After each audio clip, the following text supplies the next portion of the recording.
Bom dia a todos e todas que estão nos prestigiando nessa audiência hoje.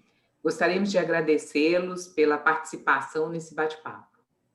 Nós estamos muito felizes porque, com base na nossa lista de confirmados, nós temos hoje aqui muitos amigos e conhecidos de muito tempo. Estão conosco aqui também hoje Clarissa Viana, nossa sócia responsável pelo contencioso tributário. Tudo bem, Clarissa? Bom dia. E o Bruno Felipe, sócio da consultoria tributária também, e eu também sou sócia da consultoria tributária aqui no Azevedo 7. O tema hoje é, então, essa segunda fase da reforma tributária, né? Como a gente já comentou nos nossos informativos e encontros da primeira etapa, um aspecto positivo desse processo de reforma é essa oportunidade que a sociedade como um todo, nós técnicos, estamos tendo de debater, de discutir previamente as propostas, interagindo com representantes de diversos setores e até com técnicos da Receita Federal, que a gente tem visto aí, que tem participado de inúmeros fóruns, né, já trazendo, compartilhando algum ponto de vista da própria autoridade. Essa interação, essa oportunidade, ela é muito valiosa porque ela dá a chance dos contribuintes e de nós também, que somos operadores aqui do direito tributário, né, de tentar conhecer previamente os possíveis impactos, endereçar mudanças quando oportunas, né, prever também potenciais litígios que vão decorrer conforme for a conversão em lei, o texto da conversão em lei. A Clarissa vai estar aí nos ajudando e pontuando com a visão a respeito desses potenciais litígios durante o nosso bate-papo. E assim, os contribuintes e nós poderemos organizar os nossos negócios, né, o futuro dos negócios, das atividades, da alocação dos patrimônios, buscando sempre uma gestão tributária adequada, eficiente, né? Então, ao longo dessa 1 hora, nós vamos compartilhar com vocês nossas impressões iniciais, os aspectos controversos que já são, né, já estão sendo identificados e debatidos, e também alguns pontos positivos que existem. Essa interação, gente, ela tem sido tão proveitosa. A gente teve a notícia aqui que ontem foi encaminhada ao presidente da Câmara, né, ao Lira, uma manifestação com mais de 120 entidades representantes de diversos segmentos, né, apresentando comentários, críticas e pleitos para necessariamente serem avaliados aí. O que eu acho que esse manifesto foi uma coletânea do que a gente já tem visto aí na mídia nos últimos dias, né? Que os comentários estão seguindo aí de toda forma. A gente está projetando aí para vocês a especulação que tem na mídia hoje em dia em torno da aprovação ou não dessa reforma, as posições do Guedes, né, do governo, muitas vezes antagônicas, às vezes sinalizando alguma flexibilização, mas para alinhar as nossas expectativas, vamos combinar aqui que o nosso objetivo hoje não é fazer uma futurologia se esse projeto vai passar ou não, tá? Também não vamos aqui fazer uma análise aprofundada de todos os temas. Para isso, a gente vai se reunir novamente em encontros temáticos específicos, né? Nós vamos ter hoje uma visão geral. Também não nos propomos aqui a emitir nenhuma opinião política em relação à adequação e a interesses envolvidos nesse projeto, né? Nosso enfoque é técnico, com o objetivo de antecipar impactos aqui para os contribuintes. Como a abrangência desse projeto, gente, é imensa, com certeza vocês já passaram por ela, né? Impactando pessoas físicas, jurídicas, mercado financeiro, mercado de fusões e aquisições, investimentos no exterior, não residentes no Brasil. Para otimizar o nosso tempo, nós vamos, assim, nos dividir aqui, eu, Clarissa e Bruno, passando por 6 grandes tópicos: a tributação de lucros e dividendos, alterações para o imposto de renda, impactos nas reestruturações societárias, aspectos internacionais de tributação, tributação da pessoa física e tributação de operações financeiras. Fiquem à vontade para endereçar comentários, perguntas através do nosso chat. Se possível, nós teremos prazer de respondê-las para enriquecer o nosso bate-papo hoje, né? Com sorte, nós vamos chegar até o final dessa apresentação. Se não der, pessoal, dada a densidade do tema, com certeza nós teremos outros encontros, tá? Convido agora a Clarissa, né, Viana, para inaugurar aí nosso bate-papo, falando do tema da vez, né? Tributação de dividendos e o fim da dedutibilidade do JCP. Com você, Clarissa. Bom dia a todos, gostaria de agradecer, né, a participação. Como a Leandra mesmo falou, a gente vai passar aqui uma visão geral do projeto de lei, porque não se sabe se vai vingar, afinal já tem tempos, né, que essa reforma tributária ela está sendo ensaiada, e talvez seja o pior momento da história, né, que a gente está aí numa pandemia arrasadora, precisando ter como foco a atração de investimentos, e, infelizmente, da forma como o projeto de lei está, o que está parecendo é que a gente está falando, não, a gente não precisa de vocês, investidores. Infelizmente, a gente vai repassar aqui os pontos, e, ao contrário do que a gente está precisando nesse momento, está parecendo um menosprezo, vamos dizer assim, do papel das empresas e dos investidores no desenvolvimento econômico e na geração de empregos, porque está elevando o risco da atividade empresarial. Por quê? Porque aumenta, a gente vai ver que está tendo um aumento do fruto do trabalho, da carga sobre o fruto do trabalho, e uma redução na carga dos investimentos, investimento financeiro. Então, tem tendo um descompasso com relação a isso. Fora uma completa ausência de regra de transição, de uma forma adequada, de forma a não trazer maior segurança jurídica, que é o que garante a gente trazer investidores externos, afeta situações já consagradas, a gente vai passar em alguns pontos, e está tendo uma violação de retroatividade. Então, com esse breve introdução, eu começo agora, por exemplo, com o JCP, né, que a dedutibilidade aí do JCP é a nossa jabuticaba, né? Era um valioso instrumento de atração de investimentos, e, a partir de 2022, o JCP, pelo projeto de lei, se ele continuar como está, o JCP pago não poderá mais ser deduzido da base do IR e da CS. Ou seja, se ele era antes usado como um valioso instrumento de atração de investimentos, ele está sendo extinto. Então, é aquilo que eu falei, está na contramão do momento atual de precisar de investimentos, né? E se ele deixa de existir como benefício, ele é lucro, porque ele é uma remuneração dos sócios. Então, eu vou passar mais adiante falando dos dividendos, que passaram a ser tributados à alíquota de 20%, eram isentos à distribuição, e agora eu vou entrar sobre esse quesito daqui a pouco, mas considerando aí que o JCP vai deixar de existir, logo vai ser a dedução vai deixar de existir, né, a dedução da base do JCP vai deixar de existir, e tem, por outro lado, a tributação dos dividendos, de lucros e dividendos a 20%. E aí eu faço a seguinte pergunta para você, Leandra. Nesse caso, considerando que vai deixar de ser deduzido, esse montante vai ser feita uma retenção de 15%, ou ele vai ser tributado a 20%, por causa da tributação de 20%? Interessante sua pergunta, Clarissa. Por que essa dúvida está surgindo, esse debate está surgindo, gente? Porque, se a gente observar a alteração proposta no projeto, ela dá nova redação ao caput do artigo 9º, da 9249, e deixa vivo todos os parágrafos desse artigo. E entre as disposições que estão nesse parágrafo, tem a forma de cálculo do JCP e tem a previsão de tributação na fonte a 15%. Então, esse é uma situação que, enquanto esses dispositivos existirem no mundo jurídico, obviamente que remuneração paga a esse título poderia ser tributada, sim, a 15%.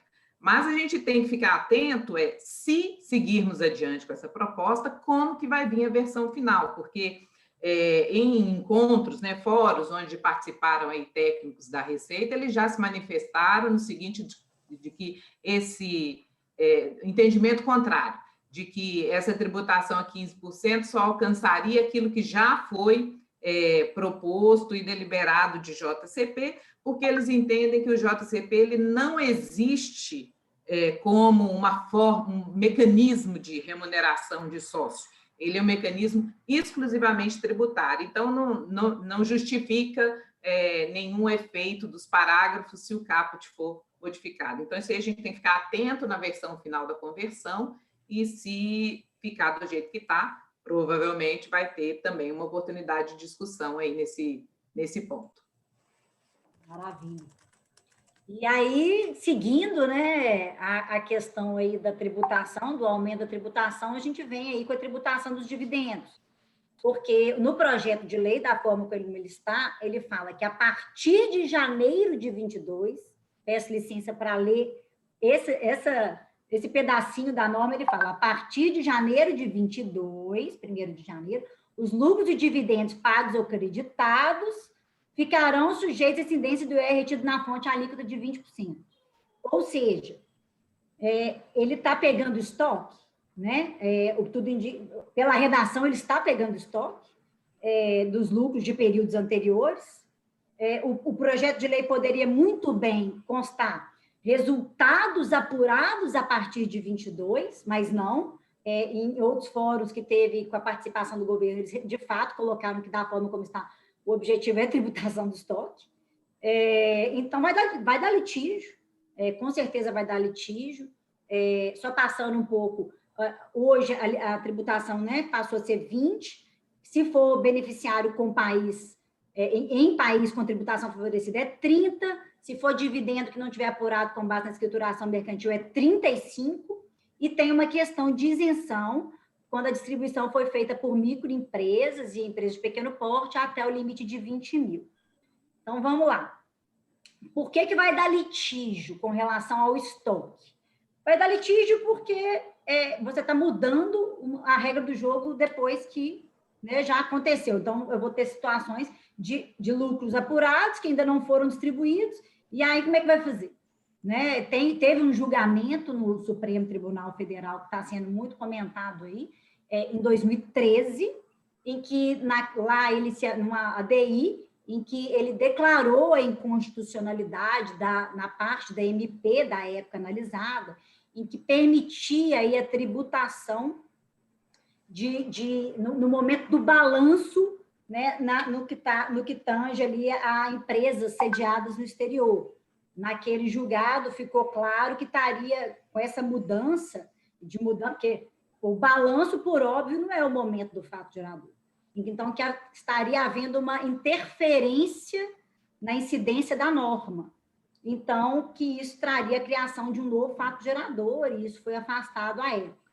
Então, está sendo discutido aí no meio jurídico se, então, o fato de ter essa tributação de estoque não estaria da mesma forma influenciando, né? Porque estaria influenciando no fato gerador da distribuição a partir do momento que corta essa isenção. O governo entende que não, tá? Ele fala que aqui o fato gerador é a distribuição, e que se a distribuição a partir de 2022 deixou de existir, tributa-se lucros auferidos anteriormente. Logo, né, aquela velha fase que a gente já conhece, no Brasil até o passado é incerto. Seria péssimo se a gente deixasse, né, que o judiciário resolvesse essa celeuma, porque, vamos supor, o projeto de lei passe, 2022 começa essas discussões, vai ser julgado daqui a 10, 15 anos, se a gente seguir o que tem acontecido atualmente, né, desses julgados, uma avalanche de contencioso, e o pior, a gente está vendo pelo contencioso que tem aí está tendo essa um grande número de decisões com modulação de efeitos, o que deveria ser, né, um instituto que deveria ser para proteger a segurança jurídica, ele foi criado para isso, mas e o interesse social, mas, na verdade, ele acaba legitimando uma série de tributações ilegítimas sob o pretexto de não entrar no arrasar com os cofres públicos. Então, o ideal era a gente já matar de cara essa redação, já ter uma alteração nesse sentido, para já suavizar, pelo menos, com relação a esse estoque. Até porque esse pessoal que julgou, né, os nossos ministros que julgaram em 2013, 99% já estão aposentados, e daqui a 10 anos, o último que restou também vai estar, que é o Lewandowski. Então, não vai ter... Podem ter outros pensamentos. E aí eu queria trazer a seguinte discussão, Bruno. Chamo o Bruno para essa discussão. E será que seria uma saída? Vamos supor que o projeto de lei fique do jeito como está. E se creditar os dividendos em 21 do estoque, mas pagar só em 22? Uma questão de caixa, enfim. Está excluída a incidência? Seria uma saída? Bom dia, pessoal. Muito interessante o questionamento, porque ele traz a discussão, todo um contexto histórico de tributação que o Brasil adota, né? O primeiro deles, e aí para contextualizar a própria questão dos dividendos, né? Quando a gente passou de um modelo de isenção para um modelo de tributação no passado, em 1996, o governo garantiu que, na própria legislação, a gente tivesse uma marcação histórica dos saldos de dividendo. Então, para aquele dividendo que foi gerado no período em que eu tinha tributação, no momento em que eu fizesse o crédito ou o pagamento do dividendo, a gente teria também a tributação. Tá? Um outro aspecto que vem à tona nessa discussão para toda a sistemática de tributação, importação, retenção de fonte, o Brasil adota o regime de incidência no momento do crédito ou pagamento. Né? E o próprio projeto de lei traz a previsão de que o fato gerador da tributação do dividendo vai acontecer no crédito ou no pagamento. Então, pelo contexto histórico que o Brasil utiliza na tributação, mais a redação legal, esse questionamento que a Clarice apresentou, sim, faria todo sentido. Eu proponho a distribuição até 31/12/2021 de todo o saldo de lucro que a gente tem, sem efetivamente realizar o pagamento, ou seja, criando um passivo na empresa, e passo a fazer os pagamentos nos períodos subsequentes. A gente tem, obviamente, alguns problemas relacionados a esse modelo. Né? O primeiro deles seria aquelas empresas que necessitam de posição patrimonial para qualquer situação de interesse das suas atividades, como, por exemplo, contratação com órgãos públicos, licitações, enfim, ou aquela empresa que tem uma expectativa ou recorrência de rotatividade de sócios, esse modelo geralmente não é interessante do ponto de vista societário para essas empresas. Né? Mas, do ponto de vista estritamente tributário, nos parece que propor dividendos até o final desse ano, caso o projeto avance dessa forma, seria, sim, uma medida de garantia da isenção, pelo menos, do estoque, o que torna, em certa medida, a norma ineficaz. Né? Mas talvez traz uma solução aí, para que eles estão tributando estoque, né? Então, assim, vamos ver como é que vai ser esse ponto. Um outro ponto de discussão aí seria essa questão seguinte: houve uma isenção, né? Houve uma previsão de uma isenção para as pessoas físicas, sócias de microempresa e empresa de pequeno porte, no recebimento de cada pessoa física de R$20 mil. O texto da lei quer nos parecer que esse limite é por sócio, 20 mil, o valor que ele recebe, como isenção.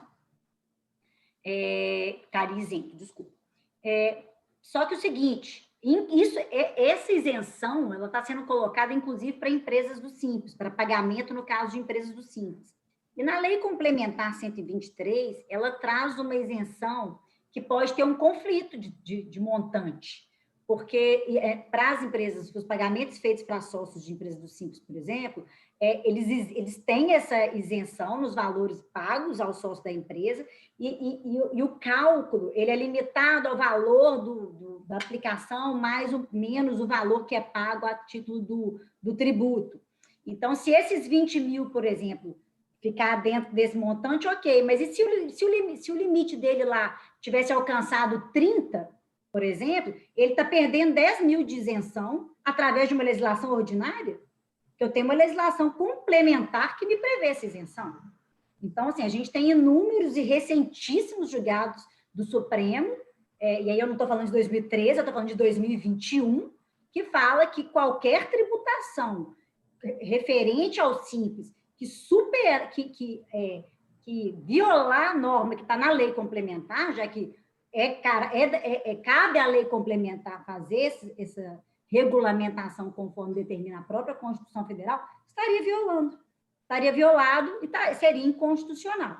Então, tem aí uma discrepância entre essas duas situações, e o governo já se posicionou falando que ele entende que não, que a lei complementar ela só tem reserva de lei complementar quando se trata da tributação da própria empresa, né, da própria empresa que está optando pelo Simples, e que isso, ou seja, que eu poderia taxar através de lei ordinária a tributação dos sócios, que aqui seria a tributação dos sócios.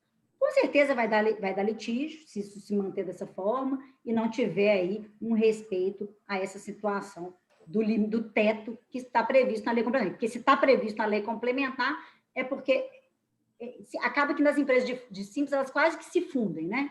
Então, não vai ter contencioso. E um outro ponto que está aí na tela é o seguinte, é a compensação. A compensação, o que foi o caso? Previu-se que, se uma pessoa jurídica paga lucro de dividendos para outra pessoa jurídica, vai ter a retenção, mas se na segunda distribuição, essa pessoa jurídica que recebeu, fizeram uma nova distribuição, e então, para as pessoas físicas, que ela poderia fazer uma compensação com o valor anteriormente pago. Primeira questão, deixou-se evidente, o governo ele tem evidenciado nos fóruns e no noticiário que o foco é tributar a pessoa física, né? O foco seria tributar as pessoas físicas. Tudo bem, mas então, nesse caso, se não houver a segunda distribuição, como é que vai ser? Ou se demorar mais do que 5 anos, como é que vai ser? Porque seria uma espécie de substituição tributária, né? Eu faço aqui uma retenção, já sofro uma retenção de uma operação futura, porque se o foco é tributar a pessoa física, eu estou fazendo. Só que em substituição tributária, o próprio Supremo também já falou que se não acontece a operação subsequente, você pode pedir de volta. E nesse caso, como é que fica, Leandro? O crédito prescreve, vai poder restituir? Como é que ficou com relação a essa questão da compensação? O que você me diz? Gente, eu tô lutando aqui. Começou um ruído aqui na minha casa. Apartamento e home office tem dessas coisas, né? Bom, mas vamos lá. Essa situação que pode ocorrer, inclusive, na situação de redistribuição para pessoas jurídicas, né? Ela já foi, inclusive, vivenciada pelos contribuintes muito no passado, para quem lembra aí do ILL, né, que era outro imposto de distribuição que incidia independente na época, independente da distribuição. Mas, enfim, então, o que acontece é que quando eu tenho uma cascata de pessoa jurídica, pode acontecer de eu não redistribuir ou não ter condição de redistribuir o imposto. Eu entendo que não deveria acontecer aí a prescrição desse crédito porque a utilização dele está condicionada à redistribuição. Então, essa é uma situação que a gente tem que ver como que a Receita vai se posicionar dessa vez, mas eu acho que tem argumentos para considerar que ele estaria sob condição suspensiva. Aí. Vamos ver se eles vão regulamentar alguma coisa e vai esclarecer, né, Leandro? Um outro ponto de atenção aí é a questão do aumento do capital social, também está aí na telinha, por meio de incorporação desses lucros. Então, ótimo. Previu que esse aumento não estaria sujeito à tributação se houvesse, então, um aumento de capital social com a incorporação desses lucros pela empresa. Mas teve algumas exceções. E as exceções, elas são as seguintes. Reservo também o direito de ler para a gente ficar claro aqui qual que é o ponto. Ressalvados os seguintes casos: nos 5 anos anteriores à data da incorporação, a pessoa jurídica restituir capital ao sócio, ou seja, se nos 5 anos anteriores a 2022 já tiver tido uma restituição ao capital do titular, se depois, lá na frente, em 2022, né, se esse ano, em maio de 21, que ninguém sabia ainda como é que ia ter projeto de lei, como é que ia ficar, se em maio de 21 o contribuinte foi lá e fez a redução, se de repente chegou em 22 e resolve fazer um aumento de capital por meio de incorporação de lucros, já não pode, porque não está dentro dos 5 anos. E a outra situação é 5 anos subsequentes à incorporação dos lucros, restituir por meio de redução de capital social. O que a gente chama atenção aqui para esse caso é que está afetando novamente, igual no caso do estoque, a irretroatividade. Os 5 anos aqui, tanto para frente quanto para trás, ele deveria considerar de situações que vão ocorrer a partir de 2022. Como é que eu vou pegar a situação que já aconteceu? O contribuinte acabou de acontecer uma redução de capital e, de repente, ele vai ser penalizado por uma situação futura? Ele não estava nem sabendo que ia ter essa situação. Então, assim, esse é um outro ponto de discussão que, com certeza, se não for observada a retroatividade, ela está sendo violada claramente. E ainda tem a questão... Muito claro isso. E ainda tem a questão do custo zero, né, Bruno? Exatamente. Como é que fica a questão do custo zero? Essa é outra ressalva que foi estabelecida pela legislação. Os lucros podem ser capitalizados de maneira isenta, mas eles não geram custo de aquisição. Ou seja, aquela estrutura em que a gente utilizava os lucros para sanear o custo do investimento e ter suporte para reduzir capital, entregar ativos para as pessoas físicas, elas desaparecem nesse novo modelo de lei. Teve um comentário que foi feito também por técnico da Receita, que o racional por trás dessa isenção em relação ao lucro que for capitalizado, comparado ao fato dele não dar o custo de aquisição, seria assim, um incentivo para se postergar essa tributação para o momento futuro da alienação da participação societária. Funciona. Né? Exatamente. Agora com você, Bruno. Bom, além disso, além dessas hipóteses que a Clarissa já trouxe para a gente, também ficou estabelecido nesse novo projeto que os dividendos que forem pagos por meio da entrega de bens aos sócios, eles terão que ser avaliados a valor de mercado.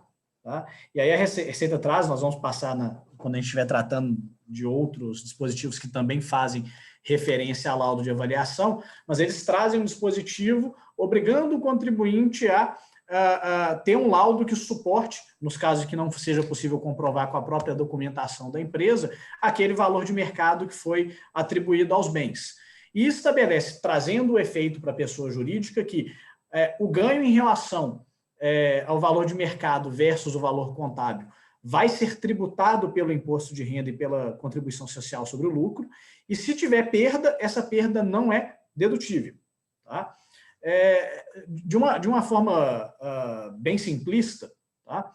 O que o legislador aqui tá buscando fazer é positivar o entendimento administrativo de que essas operações de entrega de ativos aos sócios por meio de dividendos configura uma dação em pagamento e, como tal, estaria sujeita às regras de DDL convencionais que exigem a padronização a mercado. Tá? Ok, o entendimento é razoável, mas a gente vai ver na sequência a questão da forma de precificar a mercado e também a influência das regras de DDL. Tá?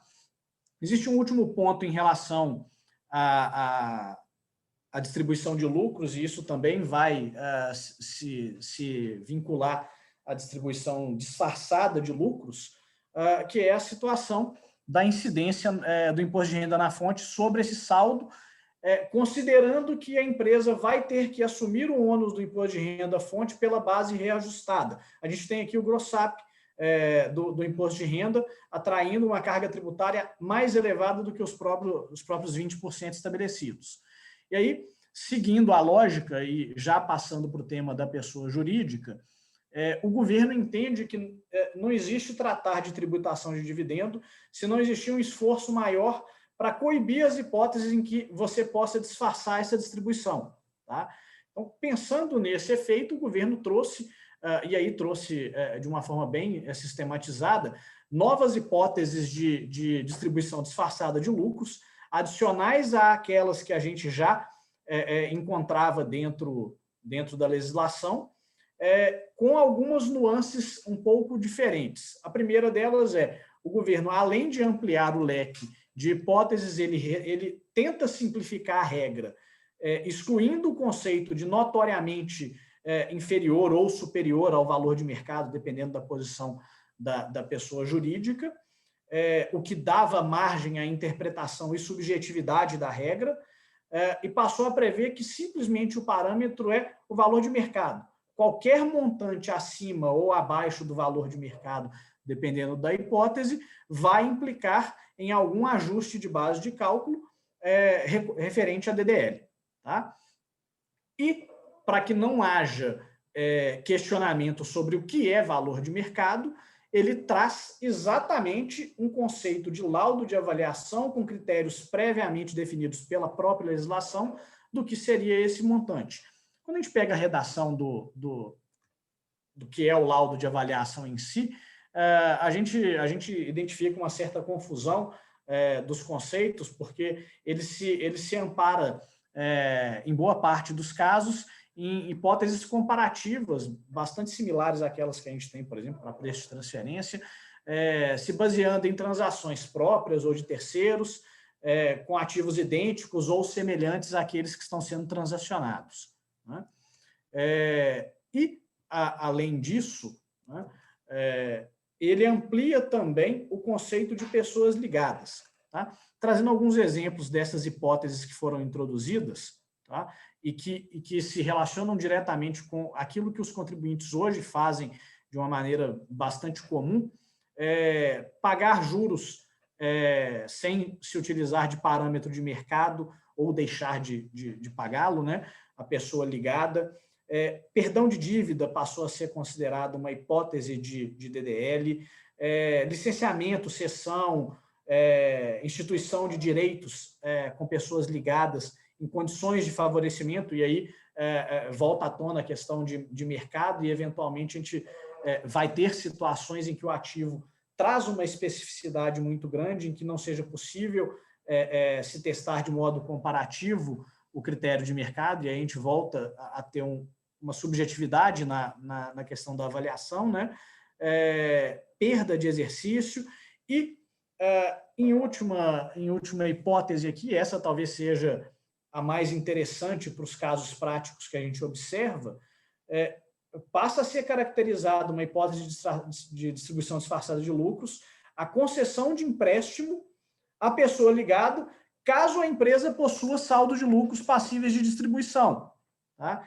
E um ponto que a norma não esclarece é dividendo passível de crédito ou dividendo passível de pagamento efetivamente. A gente está falando de disponibilidade de lucro na posição patrimonial versus disponibilidade de caixa, ou a simples exposição patrimonial seria suficiente para que eu tivesse esse aspecto e a caracterização do DDL.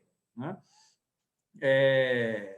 Bom, além disso, no conceito de pessoas ligadas, passaram também a ser incluídos os parentes e afins até o 3º grau, agentes e prepostos, depositários e trustes de qualquer espécie.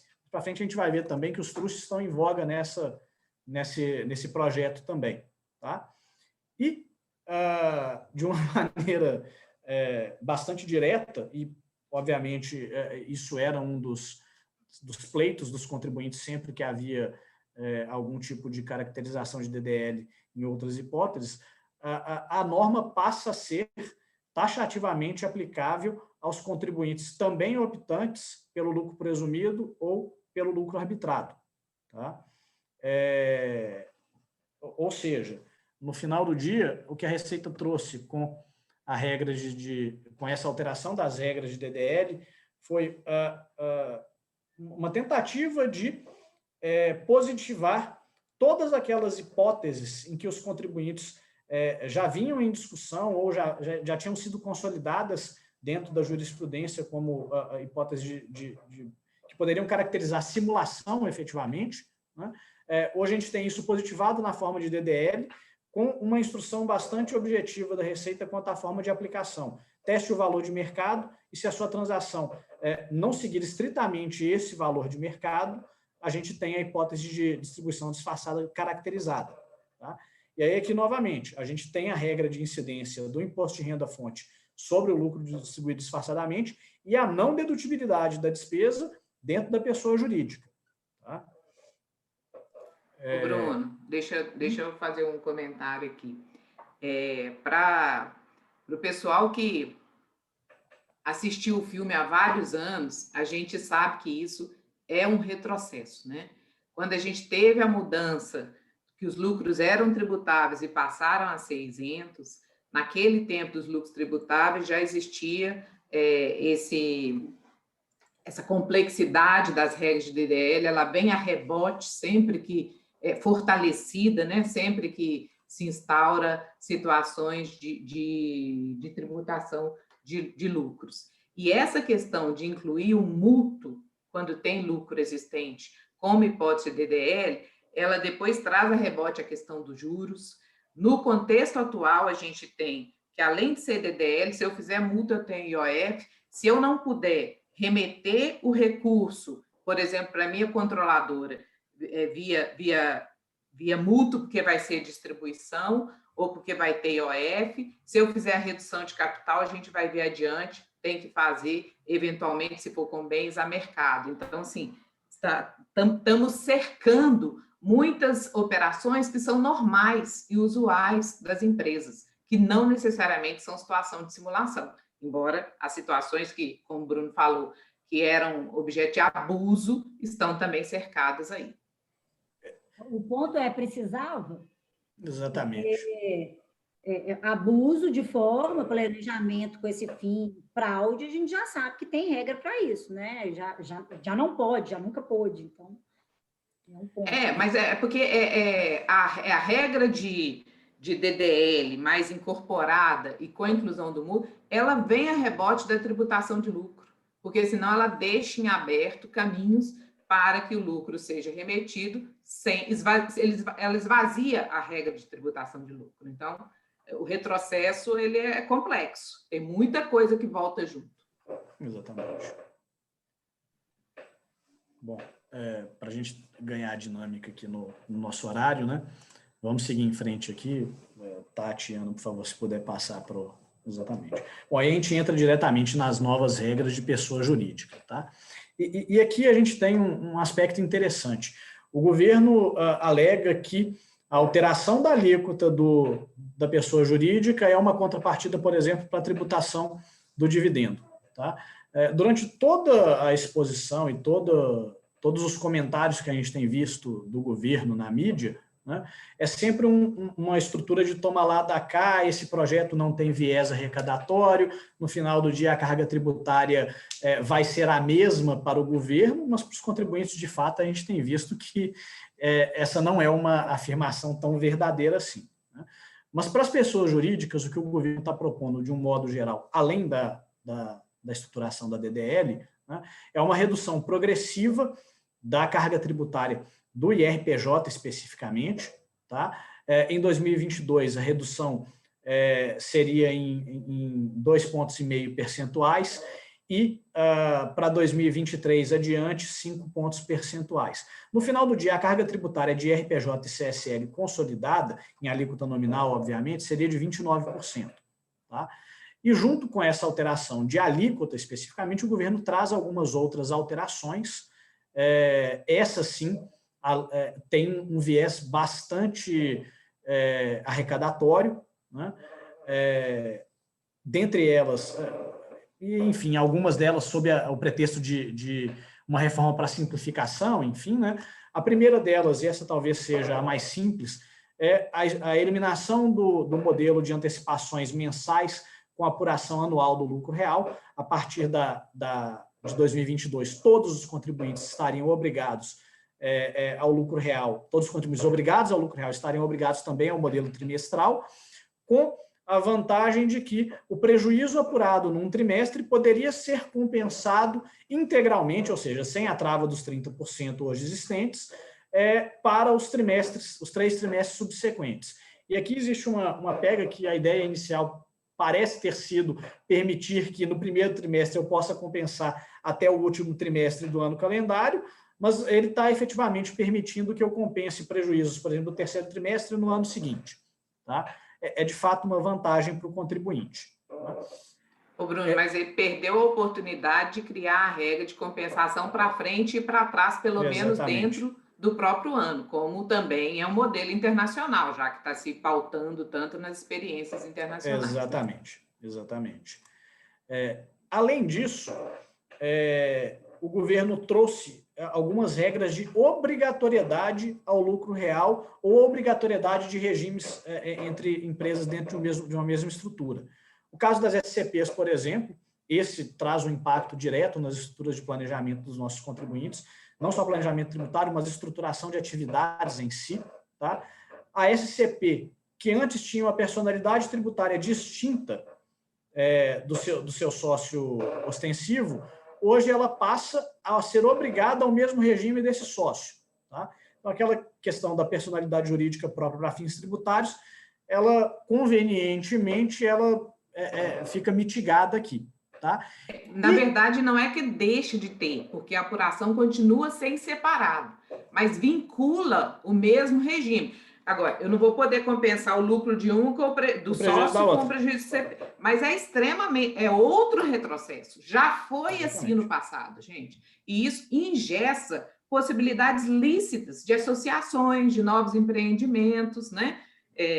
Que muitas vezes começam numa SCP para depois virar uma joint venture. Exatamente.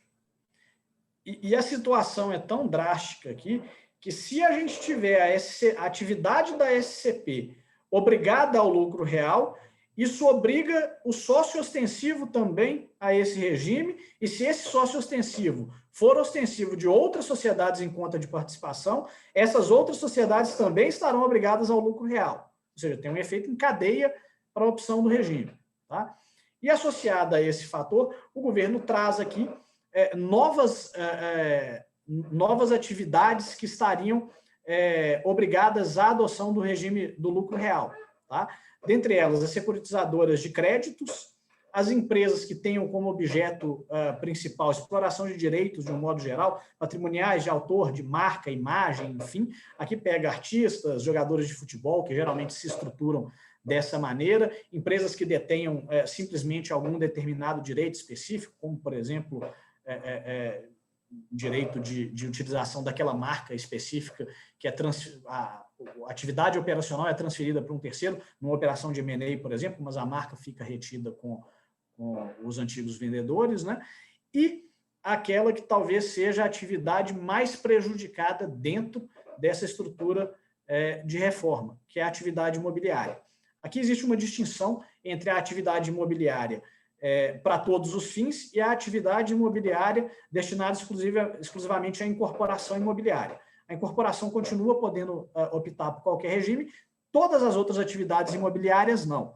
Tá? Então, desde que a atividade principal da receita, verificada por meio da preponderância da receita bruta daquela atividade, seja superior a 50%, todas as empresas estariam obrigadas ao lucro real a partir de 2022.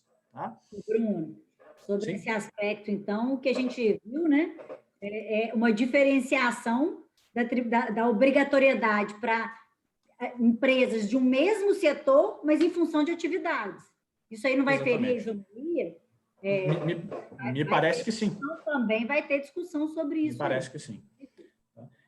E aqui a gente vê um claro viés, excetuando a questão da sana arrecadatória do governo, tá? Porque isso aqui nos parece ser uma introdução legal com claro objetivo de fechar a conta da pandemia, a conta da arrecadação necessária, tá? Mas, a parte disso, para atividade imobiliária específica, a gente bem se lembra, e talvez os senhores se recordem, daquela clássica estrutura de segregar o imóvel da pessoa jurídica da atividade principal, inserir esse imóvel dentro de uma pessoa optante pelo lucro presumido, fazer a alocação para a própria empresa operacional e gerar uma despesa dedutível a 34% contra uma carga tributária de 14,53% na pessoa jurídica do lucro presumido. Né? Se o objetivo do governo é evitar essas situações, tá? Evitar situações de planejamento, efetivamente, ele podia ter atacado objetivamente, entende? Limitar essas situações, dizer, olha, essa é a situação, o imóvel pertenceu anteriormente àquela pessoa jurídica, é uma transação entre partes vinculadas que já estão sujeitas à regra de DL, tá? Então, nesse caso, eu sou obrigado a optar por esse determinado regime, mas, de uma maneira geral, isso afeta o ramo imobiliário como um todo. Né? Os fundos de investimento imobiliário, que já estão sofrendo pelas alterações atribuídas à questão do mercado financeiro como um todo, vão ser impactados por essa norma, porque a sua estrutura de investimentos vai estar sujeita a uma base mais cara de tributação, enfim, né? Ou seja, aqui a gente tem um viés de arrecadação, mais de coibir planejamentos tributários que antes poderiam ser considerados abusivos, e o governo já dispunha de normas específicas para caracterizar a simulação nesses casos, e a gente está tendo uma positivação de uma maneira geral, de forma que a gente tem um setor como um todo afetado. Né? E, por fim, a gente tem algumas hipóteses de equiparação da base da CS à base do IR. Tá? Eu não vou passar taxativamente aqui por todas, mas o que a gente observou tem alguns ajustes, sim, bastante relevantes, mas esse modelo do governo ele não elimina todas as diferenças que existem atualmente. Tá? Existem hipóteses, sim, que tentam aproximar bastante, e ele traz aqui algumas situações que eram classicamente discutidas pelos contribuintes e que, a propósito, já haviam sido aceitas pela própria Receita Federal quando ela trouxe aquele anexo à Instrução Normativa 1700, né?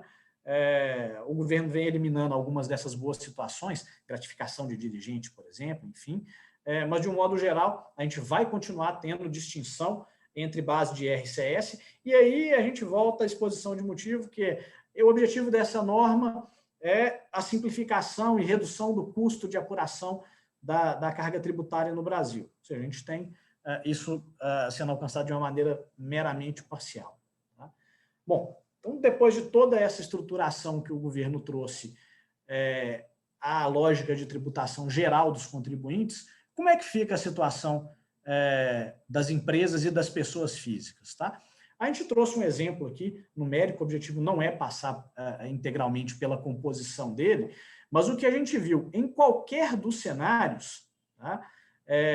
Com ou sem a primeira fase da reforma tributária, a CBS, é um aumento efetivo de carga tributária. Tá? Em nenhum dos modelos que a gente testou, a gente conseguiu observar o que o governo vem alegando, pelo menos na estrutura de pessoa jurídica para pessoa física investidora, uma manutenção da carga tributária global.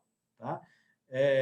Claro que a gente tem aqui também a questão da tabela progressiva, que o governo vem dizendo que é um dos pontos que necessita de ajuste para que haja a composição da carga global, mas na estrutura investimento da pessoa jurídica e a saída de recursos para a pessoa física, de fato, a gente vai ter uma redução dos ganhos potenciais para a pessoa física no final do dia, com custo efetivo para a pessoa jurídica. Tá?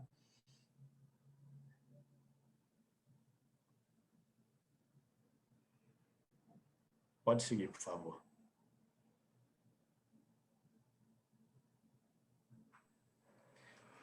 Ok, pessoal. Antes de entrar aqui nesses dois próximos tópicos, vou responder aqui algumas perguntas que estão aqui no nosso chat. É compreensível a indignação de muita gente sobre a tributação do lucro das empresas e depois tributação dos dividendos. Tem muita gente que pertence a uma geração que nunca viu isso, né? Mas isso existe, isso é possível. existe como referência internacional, já existiu no Brasil até 1995. O imposto de renda da pessoa jurídica, ele incide sobre o lucro da atividade econômica. E a tributação de dividendo é uma outra hipótese de incidência do imposto de renda, porque aí é sobre o rendimento do acionista, tá? Então, é possível, infelizmente isso é possível, é uma opção, né, de política tributária que havia sido descartada no Brasil e até desde 1995, mas está sendo retomado. Acho que pela... Oi? A grandeza da tributação é a mesma, né? Ou seja, o lucro que foi gerado lá é o lucro que vai sair aqui e vai sofrer a mesma tributação, o que dá uma impressão de dupla tributação e de injustiça fiscal, né? Mas, de fato, são hipóteses... Nos outros países, que tem a diferença da carga, né? Exatamente. Isso. Eu acho o seguinte, o nosso governo, ele está, o nosso governo, não, esse projeto, ele está se referenciando muito a experiências internacionais, a parâmetros da OCDE, como a Clarice falou, no caso dos dividendos, a referência de tributação de outros países, mas a gente tem dois aspectos disso aí. Muitos países que tributam dividendo têm uma carga sobre o imposto de renda muito menor do que a gente. E a sociedade aí, eu não queria entrar em aspecto político, mas não posso deixar de comentar isso, a sociedade nesses outros países, no grupo da OCDE, elas aceitam essa tributação porque elas têm um retorno social significativo, elas entendem o que é feito com o imposto, né, gente? Então, tem que mudar muita coisa, não dá para fazer só a reforma tributária, mas não é o nosso objetivo aqui hoje. Bom, nós vamos passar aqui agora. Deixa eu fechar esse chat aqui. Vamos passar para a parte das reestruturações societárias e dos aspectos do exterior. Vou passar rapidamente, por causa do tempo, gente, mas nós vamos fazer encontros temáticos a partir da próxima semana, acompanhando a evolução do projeto e aprofundando nesses temas, principalmente que são temas mais complexos, tá? O que afeta reorganizações societárias, que caiu como uma bomba nos mercados de capitais, né, de fusões e aquisições, nas reestruturações intragrupo, nas estruturações familiares, planejamentos sucessórios e movimentos desse tipo. Questão da redução de capital, previsão de que na redução de capital com devolução de bens aos sócios acionistas, eles têm que necessariamente ser avaliados a valor de mercado, exceto se o valor de mercado for inferior ao custo. E aí isso é importante, porque se a gente faz uma redução de capital na hipótese em que o valor de mercado seja inferior ao custo, não é vedado, só não é obrigatório, mas a gente tem que prestar atenção que a gente vai estar descartando um custo dedutível, né? Eu vou gerar um prejuízo que não vai ser indedutível na empresa que reduz capital e não vai ser custo de aquisição para o sócio acionista que recebe o bem. Mas na hipótese da diferença ser positiva, a gente vai ter aí tributação da diferença entre o valor contábil e o valor de mercado, na forma aí de ganho de capital, alíquotas de 15% a 22%.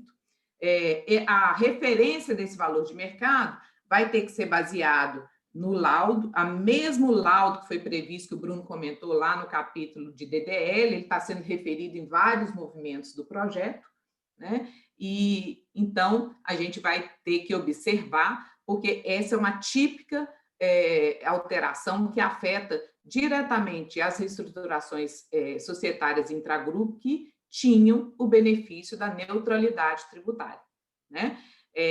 O que vai acontecer, possivelmente, é que, nesses casos, as empresas vão começar a refletir se vale a pena fazer redução de capital ou cisão. Mas, às vezes, esses institutos podem ser substituídos, nem sempre. Vai depender aí de uma análise caso a caso. Outra alteração que também impactou significativamente foi a alteração da regra de pagamento baseado em ações para considerar indedutível os custos e despesas quando relacionada à remuneração de executivos. É engraçado que lá na apresentação dos motivos, na exposição de motivos, na apresentação, naquele PPT que a Receita fez, que o Guedes ele colocou lá que a empresa não pode deduzir remuneração de executivos, que isso seria injusto. Então, assim, está mais um retrocesso, porque essa foi uma mudança recente da 12973, voltando atrás numa alteração que foi um incentivo para os executivos e empresas ativas aí no mercado de M&A, de fusões e aquisições. Eu vou pedir a Tatiana para voltar um slide, porque a gente acabou pulando um slide muito importante, que é esse que trata da mais-valia, do goodwill e da mais-valia, né? E a coisa mais importante é o seguinte, foi vedado para as aquisições a partir de 1º de janeiro de 2022, o benefício da dedução do goodwill no caso de incorporação, fusão e cisão. E a justificativa que está lá na exposição de motivos, gente, era que é para evitar a duplicidade de dedução. Mas eu pergunto, não era exatamente esse o benefício? Porque isso acontecia mesmo, né?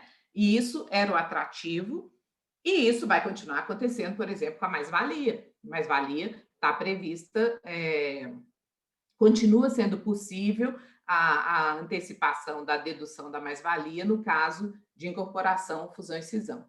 Outra alteração interessante aqui é que, para os casos, né, em que houver o evento de incorporação, fusão ou cisão, a referência de base para fins de depreciação ou amortização dedutível era o valor da mais-valia ou do goodwill na data da aquisição.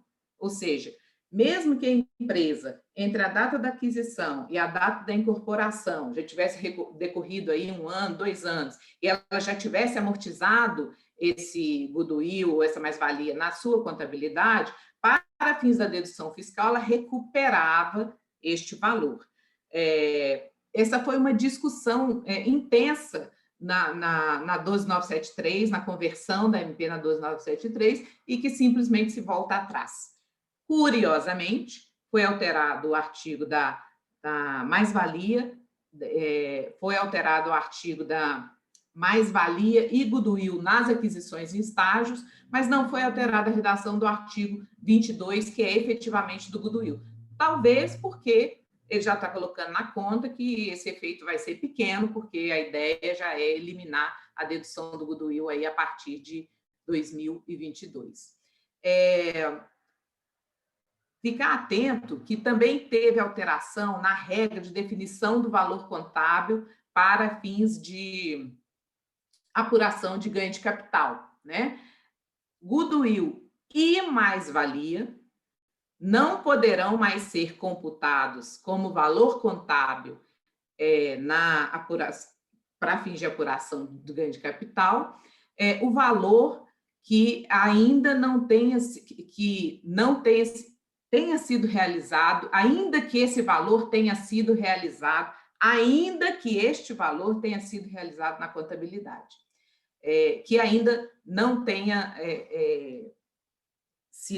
que já tenha sido baixado do custo de aquisição. Hoje em dia, se a gente amortiza goodwill e mais-valia, né, esse valor ele vai para a parte B do LALUR e no momento da alienação eu posso excluir esse valor, é a forma como ele compõe o valor contábil. O que se propõe aqui é que não possa mais ser considerado no custo de aquisição. Então, se eu amortizo mais-valia, amortizo goodwill antes da incorporação, esse valor vai ser perdido. E o interessante é que ele criou aqui uma amortização compulsória do goodwill para esse período entre a aquisição da participação societária até o momento da alienação. Necessariamente, ele deverá ser amortizado em uns 60avos para fins fiscais. Outro ponto interessante é ágio nas transações de capital. Transação de capital são aquelas aquisições, gente, ou alienações feitas após a aquisição do controle. E aí, na exposição de motivos, uma das justificativas hoje em dia, as empresas controladoras que adquirem participação adicional não podem deduzir para fins de apuração do ganho de capital, o valor do ágio que foi contabilizado no patrimônio líquido, que é a regra. Pergunta que fica assim, será que não poderiam mesmo? Será que eu dependia dessa autorização para que eu possa computar como custo um valor efetivamente pago? E aí essa mudança veio como se fosse um benefício, né, de poder capturar o valor da aquisição adicional que tiver contabilizado no PL. Eu chamo aqui a atenção para duas manifestações da COSIT de forma controversa exatamente sobre esse tema das transações de capital. A COSIT 198 de 2019, que na situação onde a controladora apurou um ganho e jogou esse ganho no patrimônio líquido, ela manifestou que esse ganho deveria ser imediatamente levado à tributação. E a COSIT 39 de 2020, que se posicionou no sentido de que, olha, o goodwill que seja classificado no patrimônio líquido, ele não existe. Se ele não existe, ele não serve para ganho de capital e nem para incorporação, fusão e cisão. Então, vamos ficar atentos aí nessas COSITs e nessa manifestação, nessa alteração proposta no projeto. E, por fim, a alteração da regra de dedução da mais-valia em relação aos intangíveis, no sentido de que o que hoje nós temos, que é a amortização, acompanhando a amortização contábil, passa a ser uma amortização em 20 anos, num período extremamente alongado, ou seja, desestimulando as fusões e aquisições com pagamentos de mais-valia, focando nas inovações tecnológicas. Mais uma vez, contramão, né, gente? Gente, nós já estamos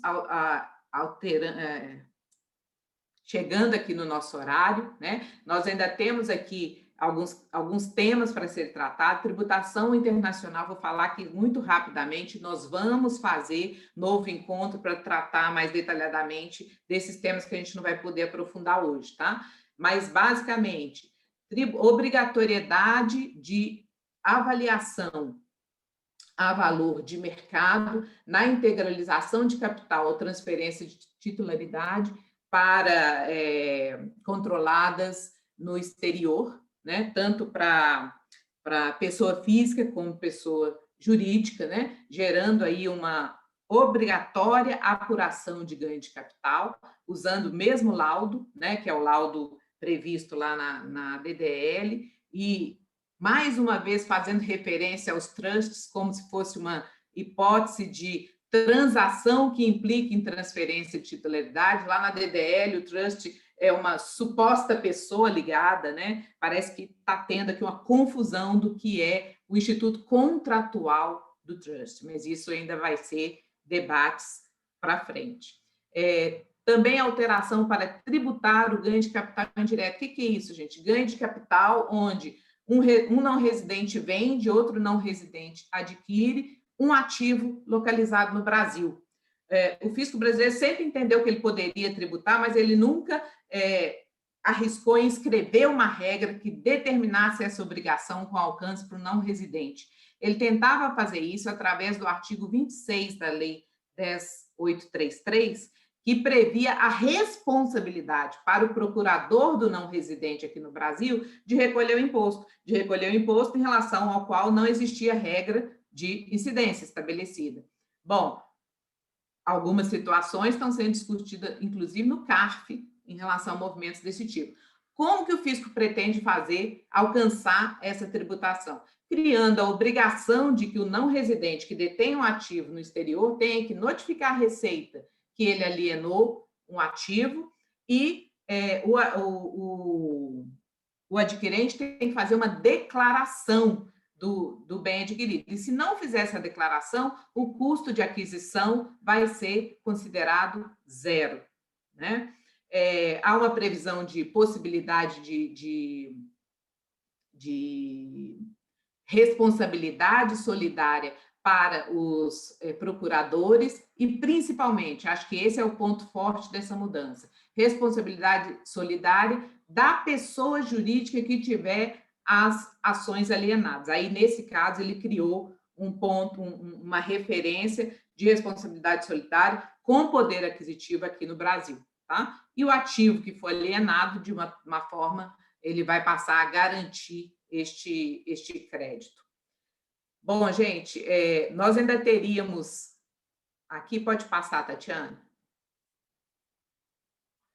Temos aqui uma regra também que vai gerar muita discussão, que é uma fênix, é um retorno das cinzas, que já foi debatida, foi uma proposta que já veio outras vezes, a última vez que veio foi na MP 627, que agora ela vem com escopo mais reduzido, uma regra para as pessoas físicas serem obrigadas a tributar o lucro gerado nas offshores, das quais elas sejam sócias, né, que estejam domiciliadas em país de tratamento favorecido ou regime fiscal privilegiado, a tributação no momento da geração no momento do encerramento do balanço. Tá?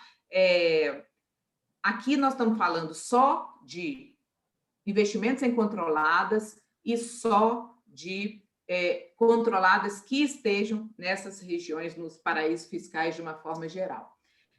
Há uma presunção de distribuição, né? Mas a regra ainda está muito incipiente, principalmente no que se refere ao balanço, porque não há previsão de obrigatoriedade de ter um balanço para fins fiscais, não há previsão de qual critério contábil, não há previsão de como o brasileiro, né, o contribuinte, a pessoa física, se ela vai poder recuperar algum crédito que for pago nesse país, ainda que de valor reduzido, crédito de imposto. Essa tributação ocorre no Carnê-Leão. Uma atenção, cuidado, é que eu vou ser tributado no momento em que o lucro é apurado no balanço, mas lá na frente, quando eu distribuir dividendos, eu vou ser tributado pelo valor dos dividendos, pela variação cambial entre a data do balanço e o valor dos dividendos. Vai ser um controle complexo, vai ter situação, por exemplo, se isso passar, em que eu posso ter uma perda cambial. E aí, eu vou ser ressarcido do imposto que eu paguei no momento da geração, porque a variação cambial está sendo tratada como ganho de capital. Né? Eu acho assim, uma ideia imediata que os contribuintes têm eu vou redomiciliar a minha offshore para uma jurisdição que não esteja lá na IN 37, né? Porque existem ainda jurisdições interessantes, jurisdições que até são acobertadas por acordos contra a dupla tributação, e aí vou redomiciliar. Redomiciliação é um movimento que tem que ser olhado com cuidado para certificar se realmente terá ou não impactos tributários, tá? Variação cambial, outra alteração que vai atingir muitos. Para as pessoas jurídicas, apesar da recente decisão na COSIT 39/2000, falando que variação cambial compõe o custo dos investimentos, o projeto prevê que o ajuste da variação cambial do investimento do exterior não vai compor o custo dos investimentos para apuração de ganho ou perda de capital. Parece que houve assim, foram mapeadas situações em que a COSIT teve que realmente responder numa situação que implicava em perda de arrecadação tributária, falou assim, então, vamos alterar aqui para fechar essa porta. Da mesma forma, gente, em relação às pessoas físicas, e essa alteração, ela vai alcançar muitos contribuintes, principalmente aqueles que aderiram nos regimes de regularização cambial, que é a alteração para acabar com a isenção da variação cambial dos depósitos mantidos em instituições financeiras no exterior em contas não remuneradas. Aliás, agora no mês de junho, a COSIT foi respondida uma COSIT 115 que colocou essa polêmica na mesa e ela deixa no limbo da resposta que pelo menos entre 31 de dezembro do último ano e a data do reingresso, do repatriamento do recurso da conta não remunerada, não se aplica essa isenção. Então, esse também foi um caso em que foi mapeado aí que era uma possibilidade de isenção, de redução de tributação, que a porta está sendo fechada. Nós vamos estar atentos a isso, especificamente no caso dessa COSIT, a gente tem que olhar com cuidado, podem existir aí possibilidades de questionamento desse entendimento. E, por fim, em relação aos não residentes, tem a mudança que é aquele residente no Brasil, gente, que veio para cá, os executivos que vieram trabalhar, aqueles que vieram por qualquer motivo, né, adquiriram residência no Brasil, mas tem um patrimônio que ficou lá no seu país de origem, de onde ele é nacional, existia há anos a previsão de isenção no caso de alienação de ganho de capital na alienação destes bens que foram adquiridos enquanto ele era não residente. A lista de revogações é extensa e tem várias maldades escondidas lá. Algumas delas são a revogação dessa isenção dos bens adquiridos no caso de não incidência e a revogação da isenção da variação cambial. Pessoal, acho que a gente vai ter que parar por aqui e vamos completar e aprofundar nos temas no próximo encontro que a gente vai marcar em breve, ou para aprofundar ou para já comentar evoluções sobre o PL. Nós gostaríamos de agradecer imensamente a audiência, nós vimos aqui muitas pessoas, uma interação muito grande no chat, várias perguntas, e continuamos atentos aí, porque os impactos dessa reforma tributária, que a gente espera há anos, né, podem ser muito grandes. A gente vai disponibilizar o material também. Os nossos contatos estão aí, vocês fiquem à vontade para mandar para a gente, eventual questionamento, para a gente poder tratar aí nos próximos lives. Muito obrigada, pessoal. Obrigado. Bom dia. Bom dia a todos.